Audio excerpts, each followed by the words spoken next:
इंदौर में अजय बनकर सलमान ने इंस्टाग्राम पर की दोस्ती, शादी का झांसा देकर किया रेप, धर्म परिवर्तन के लिए बनाने लगा दबाव, हिंदूवादियों ने पकड़कर पुलिस के हवाले किया। इंदौर के तिलक नगर थाना क्षेत्र में नाम बदलकर दोस्ती करने और शादी का झांसा देकर दुष्कर्म व धर्म परिवर्तन के लिए दबाव बनाने का मामला सामने आया है। 30 वर्षीय पीड़िता हिंदूवादी नेताओं के पास पहुंची और हरियाणा निवासी आरोपी को बहाने से इंदौर बुलाया गया, जहां गुरुवार रात हिंदूवादी कार्यकर्ताओं ने उसे पकड़ा और तिलक नगर पुलिस के हवाले कर दिया। पुलिस ने युवती की शिकायत पर उसके खिलाफ एफआईआर दर्ज की और उसे गिरफ्तार कर लिया। वहीं तिलक नगर पुलिस ने बताया कि आरोपी की पहचान अजय उर्फ सलमान पुत्र इसरार खान निवासी हाउसिंग बोर्ड कॉलोनी हरियाणा के रूप में हुई है। पीड़िता ने बताया कि उसके आरोपी से करीब 6 साल पहले इंस्टाग्राम के जरिए दोस्ती हुई थी। आरोपी ने खुद को अजय बताकर पहचान छिपाई और बातचीत के दौरान पीड़िता को भरोसा दिलाया कि वह उससे शादी करेगा और उसके बच्चों को भी अपनाएगा। जब पीड़िता ने विरोध किया तो उससे अलग ही होने की कही तो आरोपी ने पत्नी को तलाक देने का भरोसा दिया और साथ रहने की बात कही। इस दौरान उसने पीड़िता पर धर्म परिवर्तन का दबाव भी बनाया। इंदौर लौटने के बाद पीड़िता ने उससे संपर्क तोड़ लिया,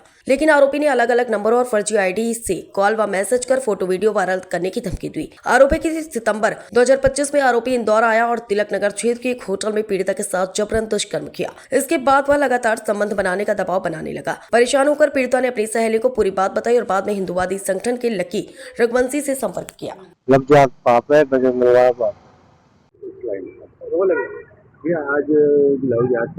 थाने पर आया, क्या मामला था पूरा? बजरंग दल इंदौर विभाग संयोजक प्रवीण दरेकर जी द्वारा सूचना प्राप्त हुई थी कि एक जो युवती है उसको कुछ दिनों से कोई मुस्लिम युवक परेशान कर रहा है। तो जैसे ही हम उस युवती से मिले तो मालूम पड़ा 2 साल से सलमान नाम का युवक उससे अजय यादव बन के दोस्ती करके तो परेशान कर रहा था, ब्लैकमेल कर रहा था। तो आज सुबह वो पिपलियाना उससे मिलने आया था और मूलतः ये बरेली का रहने वाला है। तो युवती के साथ में हम उसको लेके आए यार एफआईआर के लिए। क्या किसी प्रकार की उसके साथ कुछ हरकतें करी?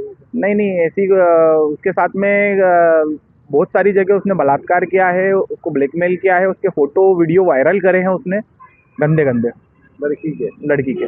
तो लड़की के साथ कुछ गलत किया? लड़की के साथ बलात्कार किया उसने। यहाँ कोई होटल है, होटल टाउन ओयो टाउन में उसने गलत काम किया है। आज थाने पहुंचे, क्या शिकायत करी है थाने पे वही बलात्कार की शिकायत करी है। लव जिहाद से संबंधित जो शिकायत होती है वो मुकदमा दर्ज कर रहे हैं। आपका नाम है? लक्की रघुवंशी, बजरंग दल जिला सहयोजक। सर, एक लव जिहाद का मामला है, क्या पूरा मामला है? एक युवती जो अभी स्टार चौराहे पे आईडीए कॉलोनी में रहती है, बेसिकली वो यूपी ललितपुर की रहने वाली है। यहाँ अभी पिछले 7-8 साल से किराए से रहती है, कुछ प्राइवेट काम करती है।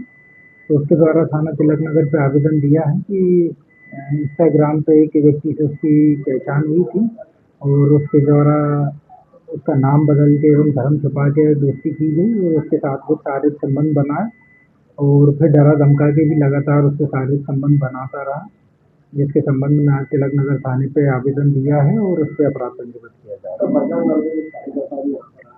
युवती ने घटना उनके कुछ परिचित लोगों को बताई थी, उसमें कुछ संगठन के कार्यकर्ता भी थे, तो वो भी साथ में थाने पे आए। क्या नाम है सर युवक का जो आपकी? इसका जो नाम है वो सलमान पिता इसरार खान है, जो बरेली का रहने वाला है।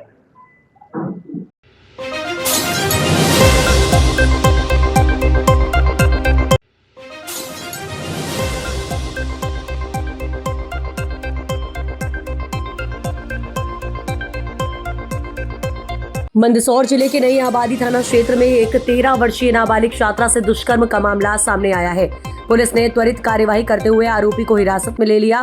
पीड़िता 5वीं कक्षा की छात्रा है और मानसिक रूप से कमजोर बताई जा रही है। जानकारी के अनुसार पीड़िता मानसिक रूप से दिव्यांग है। आरोपी की पहचान 25 वर्षीय किशोर पिता प्रभु लाल भील निवासी राजाखेड़ी के रूप में हुई। आरोपी पीड़िता के ही गाँव का रहने वाला है और उस पर नाबालिग से बार बार दुष्कर्म करने का आरोप है।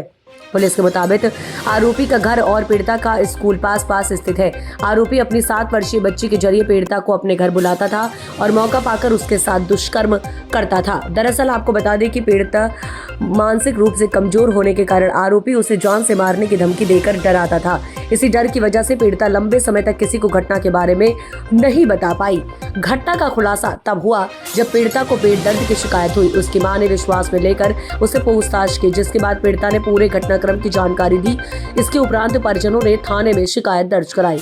नई आबादी थाना पुलिस ने मामला दर्ज कर आरोपी किशोर को हिरासत में ले लिया। पीड़िता का चिकित्सकीय परीक्षण कराया गया है और पुलिस मामले की गंभीरता से जांच कर रही है। सर थाना नई आबादी में एक रेप का प्रकरण दर्ज हुआ है, क्या प्रभाव है? कल थाना नई आबादी में एक बलात्कार का प्रकरण दर्ज हुआ था, जिसमें बालिका मानसिक रूप से अस्वस्थ है और नाबालिग है। और उसके साथ में उसी गांव का रहने वाला आरोपी किशोर भील है, जो अधेड़ उम्र का है। उसने अपने घर में बुला के बलात्कार किया है। पुलिस ने तत्काल अपराध पंजीबद्ध किया और आरोपी की गिरफ्तारी के लिए अलग अलग टीमें गठित की है और आरोपी को हिरासत में ले लिया गया है। और पूछताछ करने के बाद आरोपी ने जुर्म स्वीकार किया है, अपराध करना स्वीकार किया है। उसको गिरफ्तार भी कर लिया गया है और बालिका 5वीं कक्षा तक पढ़ी है। और इस गंभीर मामले में पुलिस ने 24 घंटे में ही गिरफ्तार करके एक अच्छा काम किया।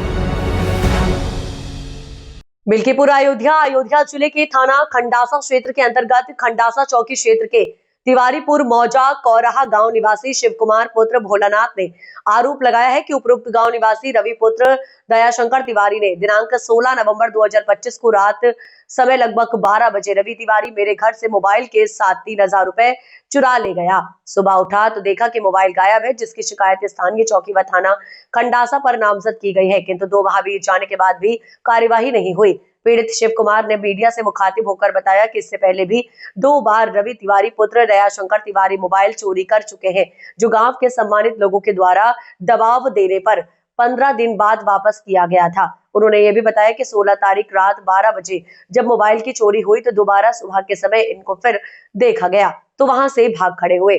उसके 1 सप्ताह बाद उन्हीं के हाथ में मोबाइल देखी गई थी, जिसकी थाने पर सूचना दी गई, किंतु न जाने किस प्रलोभन में पुलिसिया कार्यवाही नहीं की जा रही है। पीड़ित शिव कुमार ने मीडिया के माध्यम से प्रशासन से मोबाइल वापस दिलाने व विपक्षी के खिलाफ कार्यवाही करने की मांग की है। क्या नाम है? शिव कुमार विश्वकर्मा जी। अब जो है मोबाइल चोरी हुए तो आन थाने पर साहब चौकी पर 17 तारीख का रात में 16 तारीख का हैरान है साहब, ले गए हैं चुराई के। कौन लोग लेके गए? रवि तिवारी लेके गए हैं साहब। तो वहाँ से आए चौकी पे 17 तारीख का एप्लीकेशन थे तो कहीं जाओ हो जाएगा। फिर चले गए साहब जो है छुट्टी पे 1 महीना के, वहाँ से लौट के आए तो फिर गए यहाँ थाने पे वाले जो है कुछ नहीं सुनवाई की, कहीं जाओ तुम्हारी हो जाएगी। कौन सा थाना पड़ता है? मानीगंज साहब, खंडासा जी। कौन सी ग्राम पंचायत का मामला है? कौरा ग्राम तिवारी तिवारी। कौरा। अच्छा, आप भी उसी गांव के हैं? जी, रवि तिवारी भी हमारे गांव के हैं। अच्छा, क्या चाहते हैं आप? साहब हमारी मोबाइल दिलाई गया और 3000 रुपये रहे हैं मोबाइल में, और जो है हमारी मोबाइल दिलाई गया और जो है कार्रवाई की जाए उनको। 2 मोबाइल हमारी चोरी गई थी, पहले गई थी कीपैड की, तो उसको 22 दिन के बाद भी दूसरे मोबाइल चुराए तो साहब जो है वो 15 दिन के बाद जी। ये तीसरी बार कांड हुआ है जी, अब से तीसरी बार है। 2 मोबाइल हमारी थी, दोनों जो है उठाकर ले गए थे, तो हम जाने पाए तो दौड़े तो ये भाग गए और एक ही छूट गई थी। तो उसके बाद में फिर जो है आए दोबारा ले जाने सुबह, तो हमने देखा तो फिर जो है बाहर गए घर का, तो उसके बाद फिर दोबारा डिब्बा लेके झाड़े आए हैं। चलिए ठीक।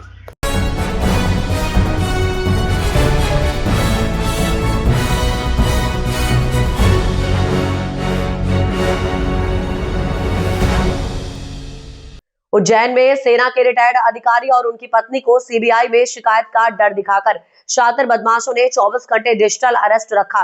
वृद्ध ठगों का शिकार होकर मांगे गए लाखों रुपए ट्रांसफर करने गए, लेकिन पुलिस और बैंक अधिकारी की सतर्कता से ठग अपने मंसूबों में कामयाब नहीं हो सके। दरअसल सेना retired lieutenant colonel Gangaram Sharma 83 वर्षीय पत्नी के साथ ग्राम लेकोडा में रहते हैं।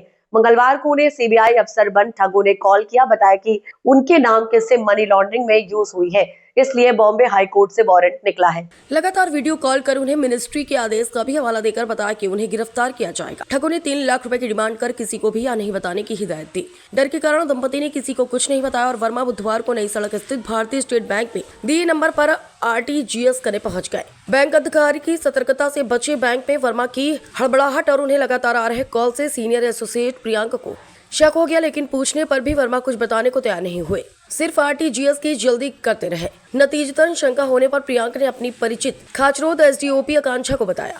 आकांक्षा ने पुलिस के ग्रुप पर मामला शेयर किया तो सीएसपी राहुल देशमुख और दीपिका शिंदे बैंक पहुंच गए। दोनों ने वर्मा को 1 घंटे तक विश्वास में लेकर उनका मोबाइल चेक किया। तत्पश्चात उन्हें फ्रॉड कॉल होने का विश्वास दिलाकर रुपए ट्रांसफर करने से रोक दिया।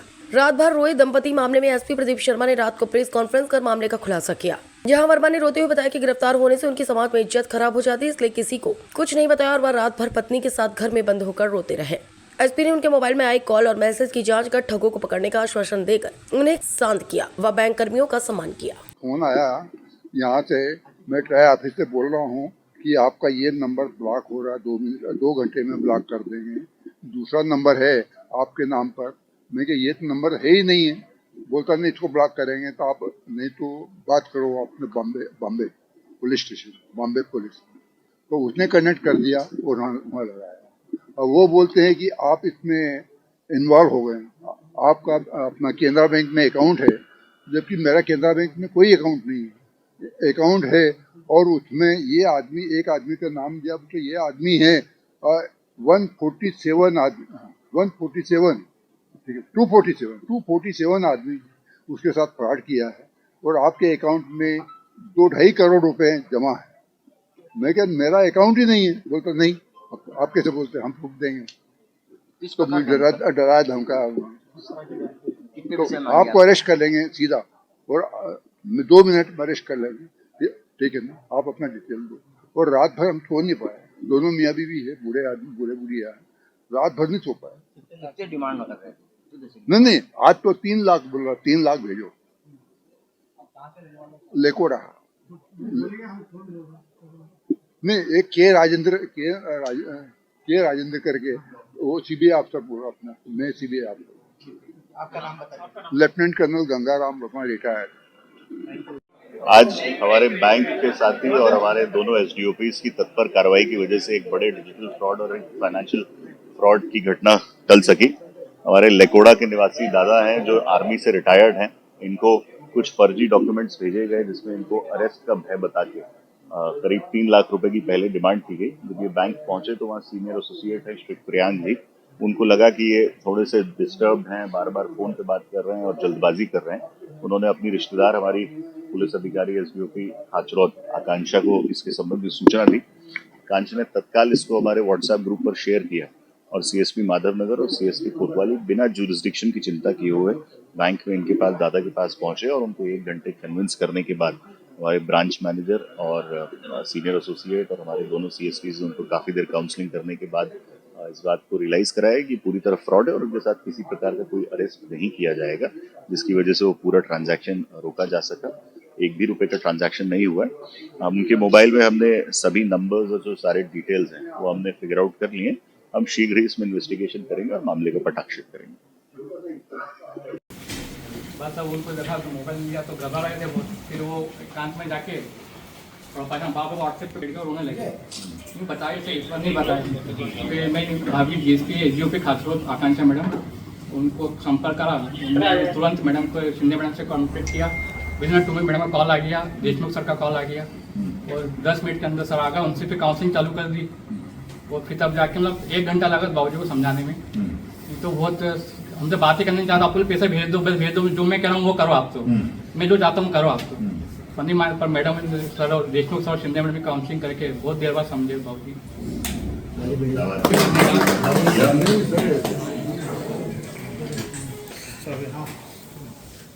मनी लॉन्ड्रिंग और फ्रॉड केस में फंसाने की धमकी नकली मुंबई पुलिस बनकर दी जा रही थी। उन्हें बताया जा रहा था कि अगर आपने पैसे ट्रांसफ़र नहीं किए तो आपको अरेस्ट कर लिया जाएगा और आपका जो है पूरा नाम और शोहरत जो आपने इतने समय आपने जो बनाई है आर्मी की नौकरी करके, वो सारी 1 मिनट में धूमिल हो जाएगी।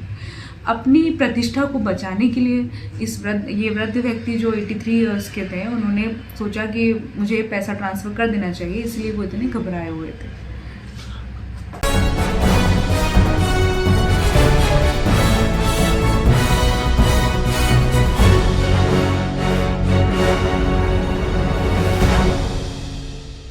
8 जनवरी 2026 को इंदौर, गुरुवार को शाम इंदौर के रीगल चौराहा महात्मा गांधी प्रतिमा पर वेनेजुएला की आजादी के समर्थन तथा अमेरिकी साम्राज्यवाद की दादागिरी के खिलाफ एकजुटता प्रकट करते हुए मानव श्रृंखला और विरोध प्रदर्शन आयोजित किया गया। ये कार्यक्रम वेनेजुएला के निर्वाचित राष्ट्रपति निकोलस मादुरो के विरुद्ध साम्राज्यवादी हस्तक्षेप, राजनीतिक साजिशों और संप्रभु राष्ट्र की आजादी पर हो रहे हमलों के विरोध में आयोजित किया गया है। प्रदर्शनकारियों ने इसे केवल वेनेजुएला ही नहीं बल्कि अंतर्राष्ट्रीय कानून, शांतिपूर्ण सह अस्तित्व और विश्व शांति के लिए गंभीर खतरा बताया। सभी वक्ताओं ने सामूहिक रूप से अमेरिका द्वारा किए जा रहे हस्तक्षेप की निंदा की और वेनेजुएला की संप्रभुता के सम्मान की मांग की। वक्ताओं ने कहा कि वेनेजुएला के खिलाफ साम्राज्यवादी आक्रमण दरअसल वैश्विक वर्चस्व की राजनीति का हिस्सा है, जो युद्ध, अस्थिरता और शांति के संकट को जन्म देती है।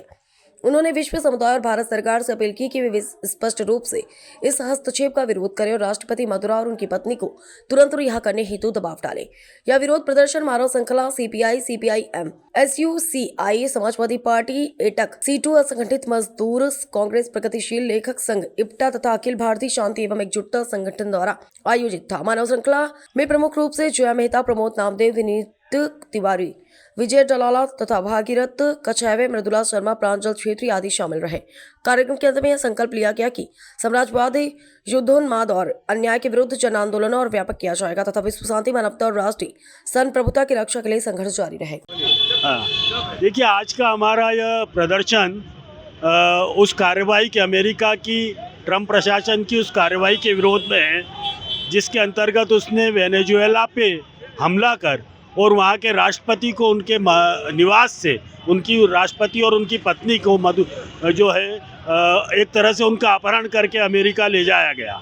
एक्चुअली ट्रंप प्रशासन की और अमेरिका की ये कार्रवाई सारे अंतर्राष्ट्रीय कानून जो हैं, जो सारे देशों के संप्रभुता का रक्षण करते हैं और सभी को स्वतंत्र रूप से अपने असेट्स पर और अपने तेल खदानों पर, तेल कुओं पर, बाकी जो उनके संसाधन हैं उनका मुक्त प्रयोग करने की आज़ादी देते हैं। असल में अमेरिका की ये कार्रवाई वेनेजुएला के तेल पर कब्जा करने की कार्रवाई है और इसमें उसने सारे अंतर्राष्ट्रीय कानूनों को धता बता दी है। भारत सरकार ने जो प्रतिक्रिया दी है वह बहुत ही निराशाजनक है। भारत जो कि उपनिवेशवाद के खिलाफ, अंग्रेजी दासता के खिलाफ जिसकी लड़ने की इतनी अच्छी विरासत है और जिससे प्रेरणा लेकर दुनिया के 150 देशों ने अपनी आज़ादी की लड़ाई लड़ी, और भारत जो पंडित नेहरू के ज़माने में गुटनिरपेक्ष आंदोलन का नेता हुआ करता था और जो अमेरिका या रसिया किसी के भी खेमे में जाए बगैर गुटनिरपेक्ष 100 से अधिक गुटनिरपेक्ष देशों का नेतृत्व करता था और जिसका यह मानना रहा है कि शांतिपूर्ण सह अस्तित्व मानवता का आधार है और इससे सभी देशों को रहना चाहिए।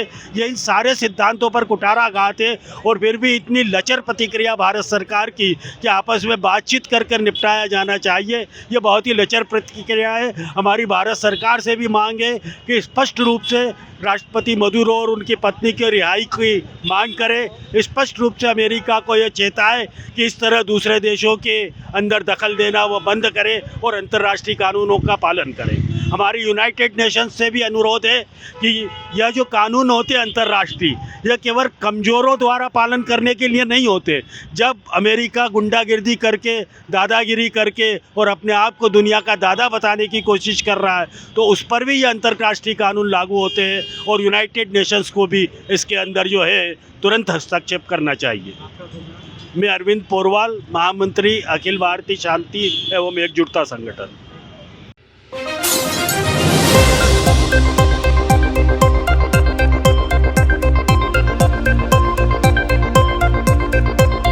बड़ी खबर इस वक्त की इंदौर से आ रही है। इंदौर के तेजाजी नगर थाने में भीषण सड़क हादसे में 2 युवक और एक युवती की मौत, एक अन्य युवती गंभीर रूप से घायल। दरअसल आपको बता दें कि बाईपास पर राला मंडल के नजदीक हुआ हादसा। तेज रफ्तार नेक्सन कार पीछे से ट्रक में जा घुसी। हादसे में कार पूरी तरह से क्षतिग्रस्त हुई। कार काट कर निकाले गए मृतकों के शव, ट्रक चालक ट्रक लेकर फरार। पुलिस ने जताई पार्टी कर लौटने की आशंका।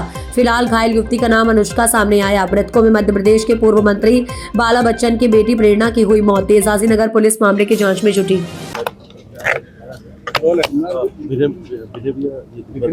हादसा हुआ है, क्या कुछ जानकारी आपको? जो मुझे जानकारी प्राप्त है उस हिसाब से प्रखर काठलीवाल हमारे मध्य प्रदेश कांग्रेस कमेटी के प्रवक्ता आदरणीय आनंद कासलीवाल जी के बेटे, उनका कल जन्मदिन था। उनके साथ में 4 बच्चे जन्मदिन मना रहे थे। जन्मदिन मनाने के बाद वो बाईपास पे कार से कहीं जा रहे थे, हादसा हुआ, एक्सीडेंट हुआ। उसमें 3 बच्चों की मृत्यु हुई है। एक जिसमें एक हमारे पूर्व गृह मंत्री वर्तमान विधायक आदरणीय बाला बच्चन जी की बेटी प्रेरणा, उसका दुखद निधन हुआ। साथ में आनंद कासलीवाल जी, उनके बेटे प्रखर का दुखद निधन हुआ। और एक बच्चे का और का निधन हुआ है। और 2 बच्चे वो सीरियस है और वो एडमिट है V1 में। कहाँ पर हुआ ये बता रहे हैं तेजाजी नगर के आसपास कोई फोक बहुत था, कोई ट्रक वाले ने टक्कर मार के एक्सीडेंट हुआ। घायल कितने हुए?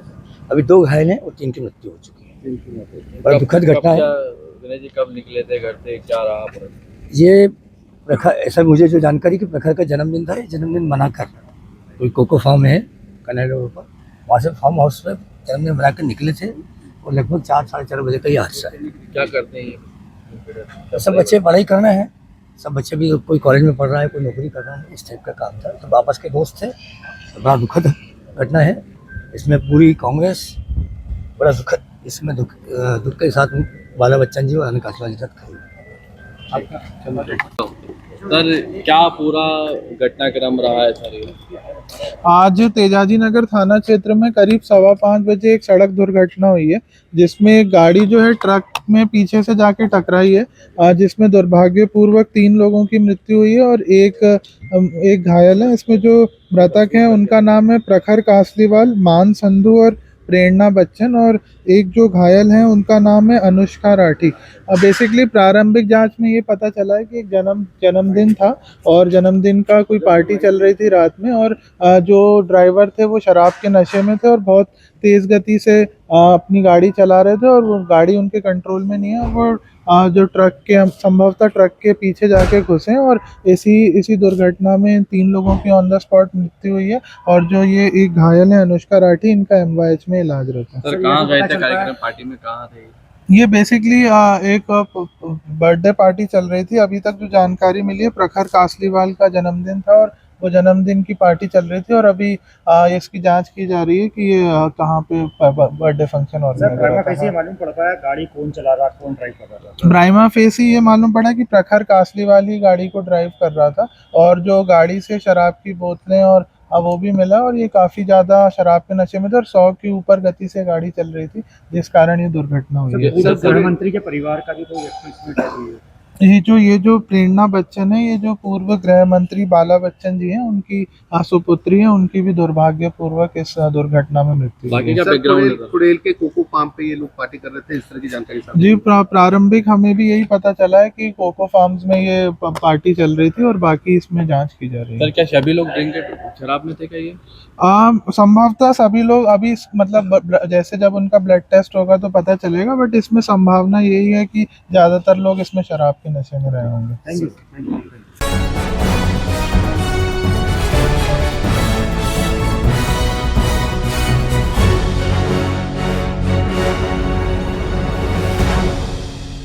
सोनभद्र जिले में शीतलहर के दौरान स्कूल खोलने की शिकायत करने पर एक छात्र के पिता पर कथित तौर पर लाठी डंडों से हमला किया गया है। घटना कोन थाना क्षेत्र के कंचन रवा गांव स्थित आदर्श पब्लिक उच्चतर माध्यमिक विद्यालय का बताया जा रहा है। घटना का वीडियो सोशल मीडिया पर वायरल होने के बाद पुलिस ने मामला दर्ज कर जांच शुरू कर दी है। कंचन रवा गांव निवासी BA प्रथम वर्ष का छात्र ब्रह्मा प्रकाश त्रिपाठी ने शीतलहर के बीच स्कूल संचालित होने का एक वीडियो बनाया था। इस वीडियो में उन्होंने जिलाधिकारी के स्पष्ट आदेशों के बावजूद विद्यालय खोले जाने पर सवाल उठाए थे और प्रशासनिक निर्देशों के उल्लंघन की बात कही थी। यह वीडियो सोशल मीडिया पर तेजी से वायरल हो गया था। आरोप है कि वीडियो वायरल होने से नाराज विद्यालय प्रबंधन से जुड़े लोगों ने छात्र के पिता पर हमला कर दिया। लाठी डंडों से किए गए इस हमले में पिता को गंभीर चोटें आई हैं। घटना का एक वीडियो भी सामने आया जिसमें मारपीट की तस्वीरें देखी जा सकती हैं। गौरतलब है कि सोनभद्र जिले में शीतलहर को देखते हुए प्रशासन ने स्कूलों को बंद रखने समय में बदलाव के स्पष्ट निर्देश जारी किए थे। इसके बावजूद आरोप है कि आदर्श पब्लिक उच्चतर माध्यमिक विद्यालय इन आदेशों को नजरअंदाज कर नियमित रूप से संचालित किया जा रहा था। इसी को लेकर छात्रों ने आवाज उठाई थी। मामला संज्ञान में आते ही कोन थाना पुलिस ने तत्काल कार्रवाई करते हुए संबंधित धाराओं में मुकदमा दर्ज कर लिया। इस घटना के बाद न सिर्फ स्कूल प्रबंधन की भूमिका पर सवाल उठ रहे हैं, बल्कि प्रशासनिक आदेशों के पालन को लेकर गंभीर चिंता सामने आई है।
इस वक्त की बड़ी खबर आ रही थी खरगोन से शराब के नशे में स्कूल पहुंचा शिक्षक, शराब पीकर बच्चों को पढ़ाने का आरोप। शराबी शिक्षक केशव शारदे के चिल्ला चोट से डरे सहमे बच्चों ने छोड़ी क्लास। वीडियो हुआ वायरल। ग्राम के लोगों और पंचायत कर्मियों ने स्कूल पहुंचकर बनाया पंचनामा।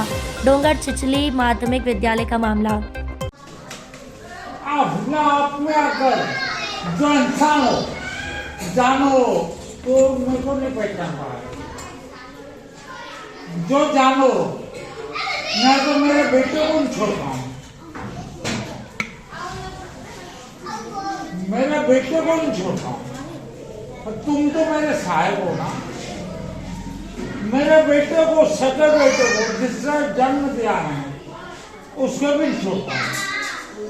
अब समझ लो, और वही बड़े सर से ऐसा व्यवहार करेगा तो कैसा लगेगा बताओ, कैसा लगेगा।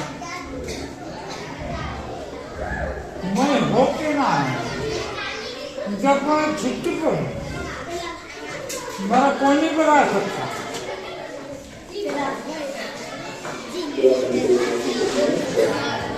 और आगे आकर जिसमें जितना ज्ञान हो तो नहीं तो 10 में बच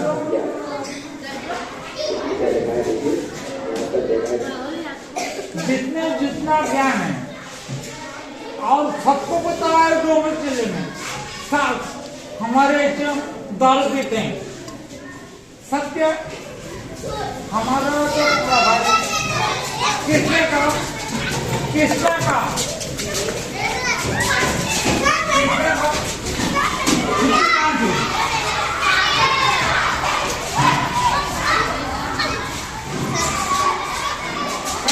समय क्या हो सारे तो बड़ी लोगों 4:30 बजे छुट्टी में होना, 4:30 बजे या 4 बजे से छुट्टी 4 मिनट बजे। किसने बोला 4:30 के बाद में छुट्टी हो? किसने बोला, किसने बोला कि छुट्टी हो? बताओ। नाइट 4:30 जाओ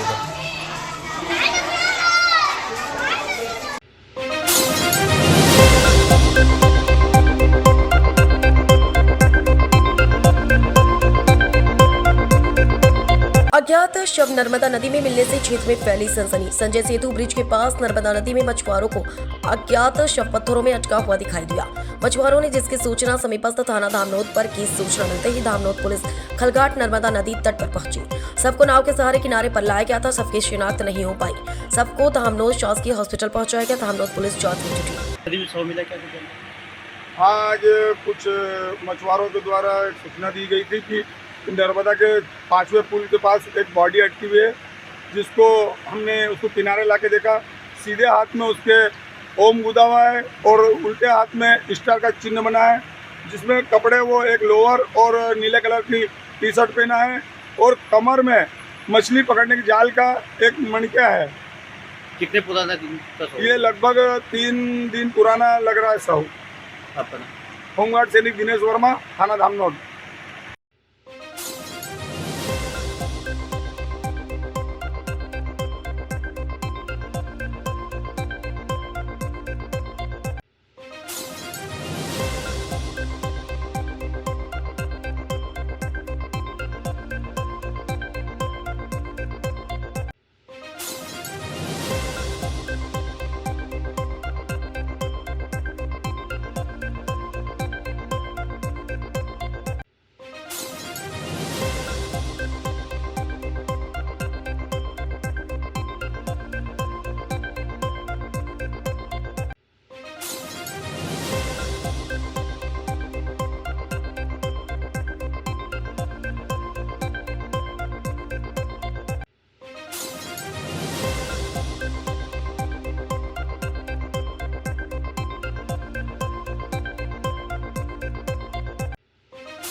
खरगोन जिले के प्रसिद्ध धार्मिक और पर्यटन नगरी महेश्वर में नाव संचालन को लेकर कहार और केवट के समाज के लोग आमने सामने हो गए। 2 दिन पूर्व कहार समाज के लोगों के ज्ञापन और रैली के बाद आज भारी संख्या में केवट समाज के लोग रैली निकालकर खरगोन कलेक्टर कार्यालय पहुंचे, जहां केवट समाज की महिलाओं और पुरुषों ने डिप्टी कलेक्टर प्रताप कुमार अगस्त्या को मुख्यमंत्री के नाम ज्ञापन सौंपकर नावों के लाइसेंस रिन्यूअल करने की मांग रखी।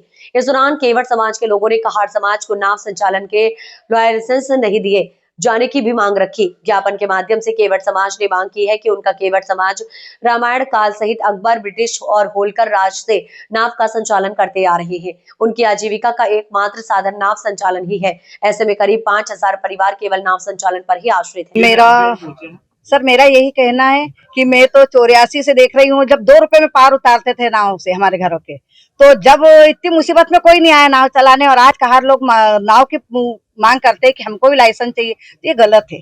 इसलिए ये केवटों का अधिकार है। और अहिल्या माता के टाइम पे जब मेरी सास बताती है कि जब बाणेश्वर जाने के लिए नाव नहीं थी कि कोई बाणेश्वर की पूजा करे, उसीलिए एक परिवार को दी थी कि भाई यहाँ से नाव ले जाओ, बाणेश्वर की पूजा करो।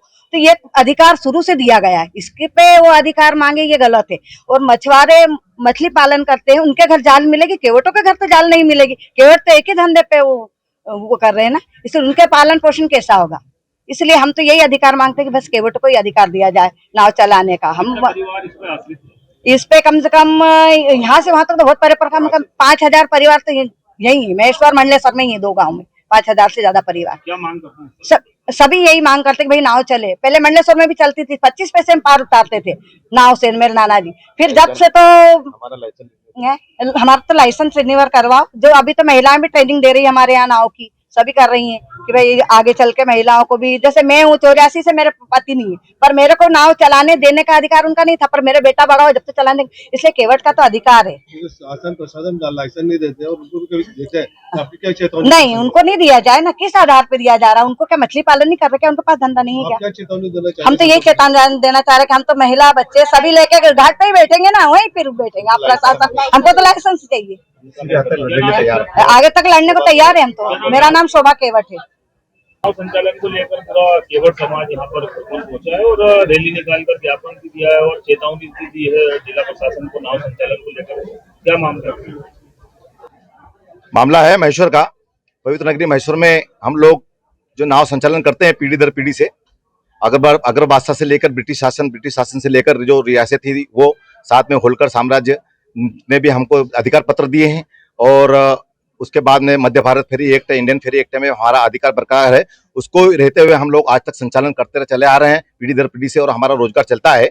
लेकिन वहां पर अन्य समाज के जो महेश्वर में लोग हैं, पर्यटन को देखते हुए, जो कि उनका व्यवसाय नहीं है, हम नाव चलाने का व्यवसाय है, आज देखने के लिए वो रोज झगड़ा करते हैं। और वो नाव चलाने के लिए जबरदस्ती प्रशासन को और हमारे जो नाविक जो नाव चलाते हैं उनसे जबरदस्ती के हम भी नाव चलाएंगे, हमारा भी अधिकार है, इस प्रकार झगड़ा करते। कई बार झगड़ा भी हुआ, झगड़ा होते होते आज वो शासन से मांग भी कर रहे कि हमको भी लाइसेंस दिया जाए, जबकि अधिकार हमारा है, उनका अधिकार बनता नहीं है। और वो झूठी इस प्रकार से जो करते हैं व्यवसाय के लिए, जो कि वो गलत है, और उनके खिलाफ प्रशासन ने सशक्त कार्रवाई करना चाहिए कि अगर इस प्रकार से कोई मांग करता है तो उसके लिए वो लोग खुद ही जिम्मेदार हैं। और इस प्रकार जो कृत्य करते हैं हमारे समाज का किया जा रहा है, उसको हम बर्दाश्त नहीं करेंगे। अगर ऐसा होता है तो हम सब मिलकर एक साथ समाज होके हमारे अधिकारों के लिए लड़ने के लिए, किसी भी हद तक जाने के लिए तत्पर रहेंगे। परमानंद केवट।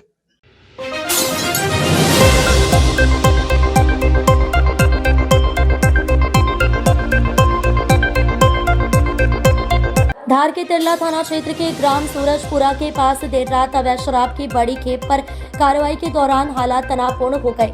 सूचना पर पहुंची आबकारी विभाग और शराब कंपनी की दबिश टीम ने एक आयसर वाहन को रोका, जिससे अवैध शराब की सप्लाई की जा रही थी। कार्रवाई के दौरान शराब तस्करों और टीम के बीच जमकर मारपीट हो गई। इस झड़प में आबकारी विभाग और दबिश टीम के कुल 3 लोग घायल हो गए। घटना की सूचना मिलते ही तिरला थाना पुलिस मौके पर पहुंची और स्थिति संभाली। पुलिस ने अवैध शराब से भरे आयसर वाहन को जब्त कर थाने लाया। झड़प के दौरान वाहन काफी क्षतिग्रस्त हुआ और शराब की बोतलें टूटकर बिखरी मिली। घटना का एक वीडियो भी सामने आया है, जिसमें दोनों पक्ष आमने सामने नजर आ रहे और फायरिंग जैसी आवाजें भी सुनाई दे रही। पुलिस वीडियो की भी जांच कर रही है। अतिरिक्त पुलिस अधीक्षक विजय डावर ने बताया कि मामले में शासकीय कार्य में बाधा सहित विभिन्न धाराओं में प्रकरण दर्ज कर लिया गया है और पूरे मामले की गंभीरता से जाँच की जा रही है। वहीं आबकारी विभाग इस मामले में औपचारिक जानकारी देने से बचता नजर आया। फिलहाल पुलिस पूरे घटनाक्रम की जांच में जुटी है। देखिए, रात की घटना है। आबकारी विभाग की टीम को एक सूचना मिली थी कि आईसीआर में इंदौर की तरफ से शराब भरकर आ रही है। उसी सूचना पर उनके द्वारा दबिश दी गई थी। दबिश देने के दौरान थाना तिरला अंतर्गत सूरजपुरा के आसपास जब उसको रोका गया और रोककर जब चेकिंग करने की कोशिश की तो उसी दौरान ग्रामीण जनों ने उसमें जो बैठे थे उनके द्वारा उनके ऊपर हमला कर दिया गया। हमले में शासकीय वाहन जो था, अनुबंधित वाहन था, उसको तोड़फोड़ की गई है। साथ ही जो कर्मचारी और टीम गई थी उसमें संभवतः आबकारी विभाग की टीम और चूँकि यहाँ पर जो संचालन कर रहे हैं दुकानों का, वो भी टीम साथ में थी, ऐसा पता चला है। उनके साथ मारपीट की गई है, चोटें आई है। संपूर्ण घटनाक्रम में अभी वर्तमान में आबकारी की टीम थाना तिरला पर एक आवेदन दिया है जिस पर एफआईआर पंजीबद्ध की जा रही है। शासकीय धारा में शासकीय कार्य में बाधा, वहाँ शासकीय वाहन में तोड़फोड़, मारपीट की धाराओं में मुकदमा दर्ज किया जा रहा है। और जो आबकारी विभाग ने दिया है वो अज्ञात ग्रामीण व्यक्तियों के विरुद्ध आवेदन दिया है, उसका पता किया जाएगा और निश्चित तौर पर उसमें गिरफ्तारी की जाएगी। इसमें कितने लोग घायल हैं सर? देखिए, अभी फ़िलहाल 3 से 4 लोगों को इसमें चोटें आई हैं। इसमें कोई गंभीर चोट नहीं है। संभवतः तो उसमें एक्सरे वगैरह कराया जा रहा है। जो भी एक्सरे रिपोर्ट आएगी उसके आधार पर उसमें धारा भी बढ़ाई जाएगी। और चूँकि शासकीय कार्य में बाधा का इसमें एफआईआर पंजीबद्ध की जा रही है तो उसमें जो भी जैसा एमएलसी रिपोर्ट आई उसके आधार पर धारा बढ़ा कार्रवाई की जाएगी। शराब ठेकेदार की दबिश टीम भी थी सर इसमें? हाँ, अभी वर्तमान में जो हमें पता चला उसमें यही पता चला है कि शराब ठेकेदार की जो दबिश टीम थी और आबकारी दोनों की संयुक्त कार्रवाई थी, उसी दौरान ये घटना घटी है। सर, शराब कहाँ ले जाई जा रही थी? डिटेल इन्वेस्टिगेशन उसमें करेंगे। फिलहाल एफआईआर पंजीबद्ध की जा रही है, उसके बाद में और उसमें आपको अपडेट दे देंगे। ठीक है, थैंक यू।